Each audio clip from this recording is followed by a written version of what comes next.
तुम्ही कढीचे वेगवेगळे प्रकार पाहिले असतील किंवा खाल्लेही असतील आणि बऱ्याच घरामध्ये याची करण्याची पद्धतीही वेगळी असते.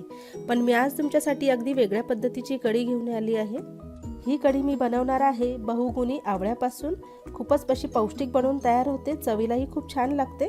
चला तर मग आपण लगेचच ही कढी बनवायला घेऊया. खूपच कमी साहित्यात बनवून तयार होते. सगळ्यात आधी मी इथे 2 आवळे घेतले आहे. असे बारीक चिरून घेतलेले आहे मी, मधली बी काढून घेतलेली आहे. जितकं प्रमाण आपण आवळ्याचे घेतलं आहे पाववाटी, तेवढंच मी इथे ओलं नारळ घेतलेलं आहे पाववाटी.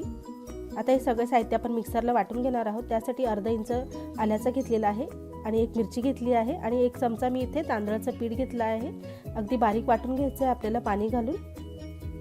तांदळाच्या पिठामुळे याला एक संधपणा येतो, त्यामुळे आपण याच्यामध्ये घालणार आहोत. अगदी बारीक वाटून घ्यायचं आहे आपल्याला. इथे मी मिक्सरच्या भांड्यात सगळं प्रमाण काढून घेतलेलं आहे आणि थोडंसं पाणी घालणार आहे मी याच्यामध्ये.